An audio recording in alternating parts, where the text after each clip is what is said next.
Rose, are there any situations where you find it quite difficult to process large amounts of information all at once? Yeah, I'd say it's kind of the thing I'm like most autistic about.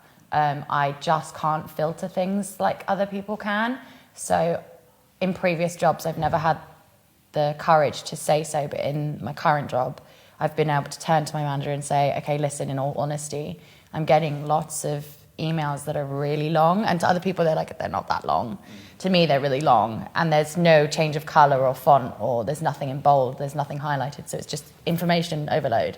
Someone will think in a flash that they can tell you loads of things and then they can go away, and I'm like, which part of that was I supposed to do first? Like, what did you say? I just feel like I want to go and scream in the person's face, because I just want to go, look, I'm not stupid. You don't have to go, here's the till, and this is what you do, the money. All I want is a bit of simplifying and a little maybe bit more of, like one at a time? Yeah, I just can't multitask. I'm really bad at multitasking. I think you've hit the nail on the head there, because I think it's not necessarily about simplifying the instruction, it's about saying them one at a time. It's not that you don't understand the words that they're using, it's sort of just a need for processing time. Sometimes when you get given a lot of information, and your brain doesn't take it in all at once. It's like when you're watching YouTube or Netflix and it starts buffering a bit, and it just takes a while for it to load.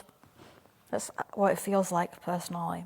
I think that matches as well, like the person talking to you gets frustrated. Yeah. Like you would feel frustrated if you're trying to watch a movie and it keeps buffering. That's how the person treats you, because you're buffering.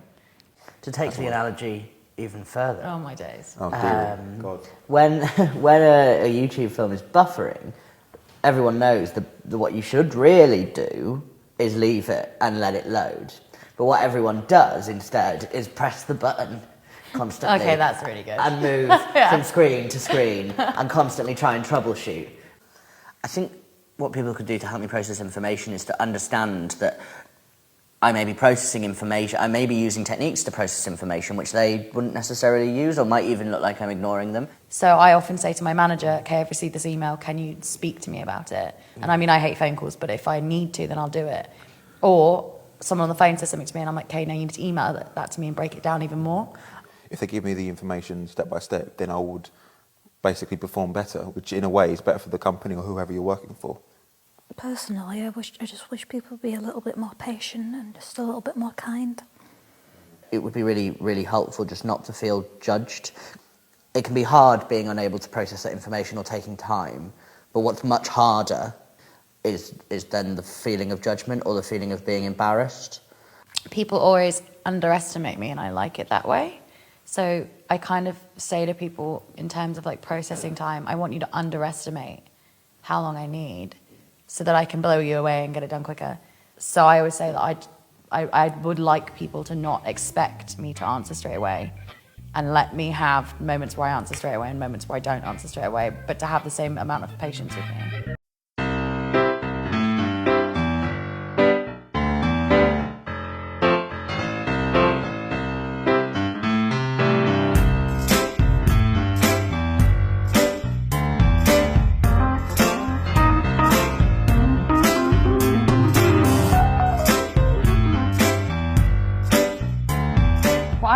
Do you have meltdowns?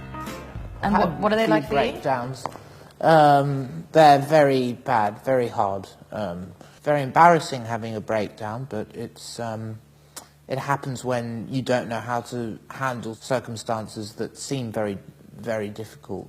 And what about smaller things? Because I think because for me, I could have a meltdown every day.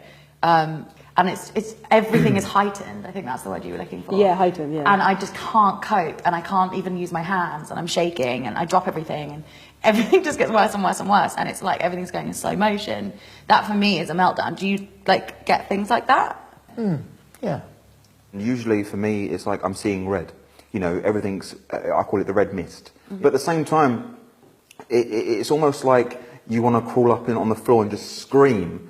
Afterwards, it's only afterwards that I realise that everything starts coming down again. I'm like, right, what have I done? But when you're in the moment, it's like I keep saying, 100 miles per hour. You don't realise what you're doing. And then once it's all over and the red mist has gone, you go, oh my God, I'm really sorry. That's and you what feel I meant bad about having it. your eyes closed. Yeah.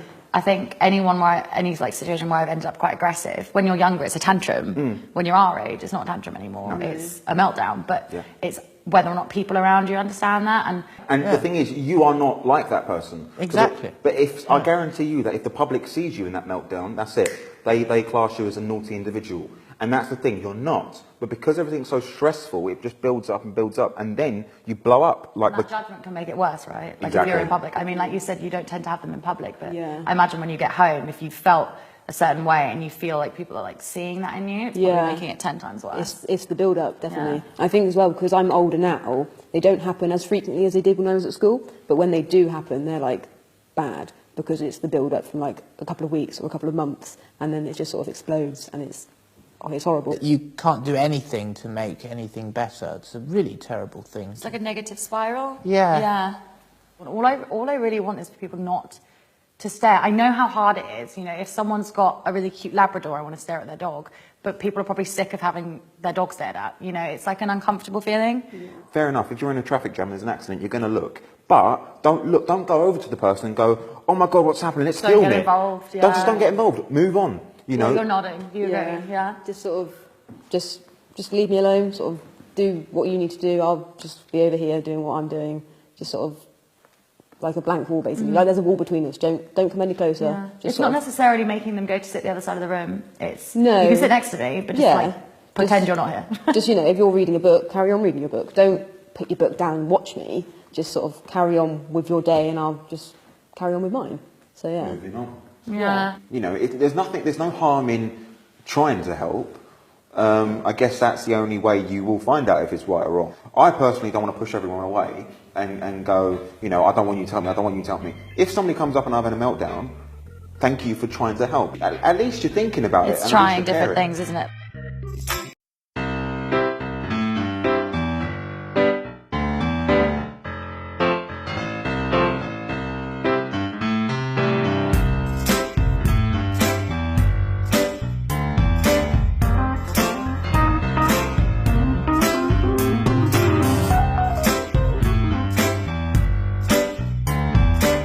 You know when you press, like your computer's being really slow, and you press like the mouse repeatedly on this one thing, and you just get, eventually it just like goes, right, I can't take it anymore, gonna crash, bye. It's like that, I think, when it gets to, like, say, sensory overload. It's loud sound, and especially frequent loud sound, like a long beep, like a long high-pitched beep. That sort of goes in one ear, and it sort of rattles inside your head, and it's like, I just want to run away. Yeah. Babies crying is the one thing I can't do. Oh, it's horrible. It's the one thing. I love babies, but man, when they cry, it's like it could be like really quiet, and then suddenly, like as you said, like the baby's crying, and that's all I can concentrate on. Like I can't distract myself from it unless I have something that will literally block out, let's say, putting it in my headphones. And I also think a lot of the time it can be those unexpected sounds that can be hardest. Because I can be in an environment I don't have any problem on planes, even though they're really loud, because it's exactly the sound you expect to happen. Yeah. But when it's like, for example, the honk of a car or a bus can be really shocking, because you're not expecting that to come. It's like getting punched in the chest. Yeah. Unexpected loud noise. Yeah. Sometimes I'll just go and sit somewhere where I expect people won't come and talk to me. I tend to stim. I've heard that like stimming can sort of, well, I don't know if other people do it, but I know myself, I do that with my fingers. I'd get made fun of at school for stimming. Like stimming's so important. I think for everyone that does it. Like if I wasn't allowed to stim, I'd probably explode. Yeah. Autistic people are going to react in different ways to certain things, but it's great to have people who are just understanding, and even if they don't know that much about autism, just asking, what is it I need to do to help you cope? Do I need to take you out into like a quiet, calm room where there's not much going on? Or just, even if I was to say like, oh, I don't want anyone around me right now, A lot of adults just try not to either laugh at me or just try not to stare at me, but sometimes I get some kids that no malice behind it, they just want to ask questions. They ask, why are you doing that? They don't want to laugh, they just want to learn. People do want to at least have some understanding, but I sometimes feel that if they ask questions, they feel like they're being intrusive and like kind of invading your privacy of like how it affects you. But I feel like it's better to actually have an understanding and ask questions, because then you know sort of what to expect from them. But if you're clapping your hands, if you're jumping up and down, try not to draw attention to it. Leave them alone, give them some space, you know, don't give eye contact. Just leave them be and allow them to come to their own sort of devices, because if you just throw 101 questions at them and you know, it's just fire with fire, you're not going to get anywhere. You know, if someone's making these really loud noises and they can see that I'm getting stressed or overwhelmed, and they have a little bit, they may only have the tiniest knowledge of autism, but they can see that there's a link, and then maybe they'll think to say, excuse me, can you turn your music down, please? Or excuse me, can you stop having that loud conversation? Sometimes you can't do it on your own. You know, you need some help, even people that you don't know, like strangers. And people, like when your mother said to you when you're younger, don't talk to strangers. Sometimes the strangers can be really, really helpful if they've got that sort of understanding.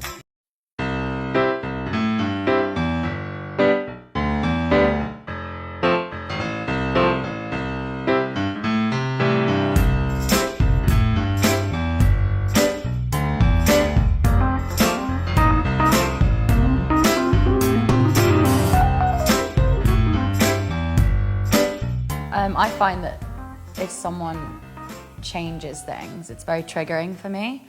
I have quite heavy anxiety, and it's like something that really fluctuates, but something that can make me go from none to 100 is if I have a set agenda for the day and something interferes with that. So if I've agreed with someone that at 3 o'clock I'm going to meet them for coffee, and if they then change that, I'm likely to cancel the whole event purely because of the anxiety that it triggers in me. And I think that you're all nodding and it probably resonates with you lot too. And I think another issue that I have as well is when I have a different definition of when something is organised compared to someone else. So as far as I'm concerned, like if I've said to someone on Facebook, how about we meet 1 p.m. this day, and they say yes, that's organised, that's in the diary, that's the thing that we're doing. I would say that too. Yeah. Look, I usually get anxious about routines and changes when I'm travelling. Like usually I can get by without a plan or a routine. But when I'm travelling, I have to have everything planned out.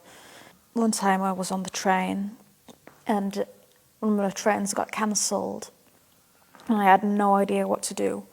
I was really panicking. And I started having an anxiety attack in the station. And this dude came up to me. I had no idea, never met him before, no idea who he was. And he was asking me, "Are you all right?" And I told him what was the matter, and he helped me get back to where I was. He helped me. He directed me to a bus. And for some people like listening on to it, like neurotypicals might think it's a bit silly, because usually like train cancellations or just travel cancellations are just kind of like an inconvenience, and it is something that happens for a lot of people on the spectrum. When I was 12, I moved school, but when I got there I was really, really stressed by it. I found it just impossible, and I was really, really unhappy for the first term that I was there. And there was a single teacher after the lesson asked me, "How are you settling in like a kind way?" And that was 10.5 years ago, and I still remember that like throwaway question, because it made such a difference to me, because I felt like there might be somebody actually considering the fact that moving school was a difficult thing to do. Yeah. And I ended up staying there for another 5 years. But when you know that they understand, it really has a sort of warmth inside you, that you don't feel alone. Like you said about that teacher, that you said, "How are you settling in?" It's nice to feel like that, because it makes you feel safe and not the only one.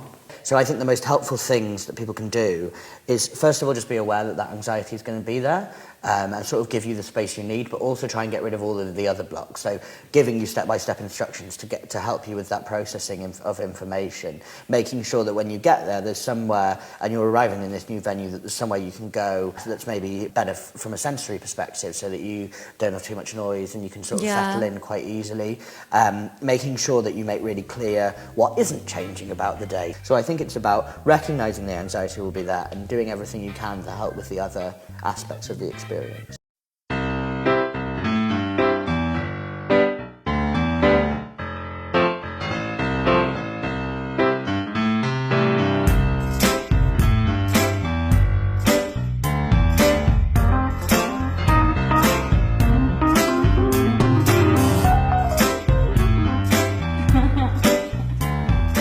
How does it feel like to get anxious in social situations? I always explain it that for me it's like the first thing I feel is like a hot flush. I can feel it coming over me. It's almost like all my senses either are way too used or not used at all. And like if you're like in Tesco's and someone's rushing you and I start to get anxious, I feel like it's gotten really hot in the room. I can't see, I can't hear, I can't talk, I get really dry, and my heart goes mental and I can feel it. And all I want to do is literally sit on the floor and just kind of cuddle myself for a little while. And I'll usually do something really stupid in an anxious situation, like use the wrong card or swear loudly, because I have no control over what's going on around me. For me as well, I swear a lot, and that's sort of to release your anxiety. And it's quite like nice to release it. Obviously, socially, it's not the correct thing to do. Yeah. But yeah, I sweat a lot as well. So that's kind of like, you know, and because you're stressing about sweating, you sweat more. Yeah. And it's like, you know, it's like a lose-lose situation. So it's horrible to feel like that. I tend to feel really sick and then really panicky because I feel really sick, and then I get really hot and like my heart just beats like You like so instantly much. feel sick? Yeah, Oh, that's instantly. horrible. So it's not nice, but Yeah. I don't know. I do struggle from severe anxiety, especially if I'm in a rush or I have to do something and I can't. It all seems too much, seems too overwhelming. And sometimes I think the world is over. Is it I think a lot of people get anxious like pre-situation as well. Like it might not be because you're in Tesco's already, it might be because you're going to Going to Tesco's. Tesco's, yeah. So you Stress. you're like pre-anxious. it's like the build up to do Yeah. something. Yeah, I mean, It puts you off. you can worry about silly little things, but to other people are really silly. But to me, they're quite important. So small changes the general public can make whilst I'm in a social situation and I'm feeling quite anxious is give me space. If I'm like stood on my own, or like maybe sort of acknowledge I'm there and say you're all right, and then if I sort of don't answer or say yeah I'm fine, then move on. Mm-hmm. Don't sort of stand around sort of asking me questions after questions that I'm not really going to answer. If, for example, I met 5 people specifically yesterday and we were meeting up today, I think I would probably text them all and be like, there's something you need to know. 1, please don't get in my bubble, because that instantly makes me be like, okay, I'm not your friend. And second of all, is like eye contact is a big thing. Like if I make eye contact with you, it's different. If you're forcing eye contact on me, it's very uncomfortable. Like you said about if you're planning a holiday, you know, we need preparation. In a way, they need preparation of what we are like. So it's like, you know, you don't need a humongous essay or a humongous, you know, book about what we like, what we don't like, what are our traits. We don't need any of that. Just basically nail it on the head and say, look, this is me, and, you know, this is what I don't like. And just act, you know, we're not like mutants. We're not any different. You know, we just act in different ways. And so with friends that we don't know, you know, just let them know. And also, if you need to remove yourself from the room, just I think it makes us more understanding, doesn't it?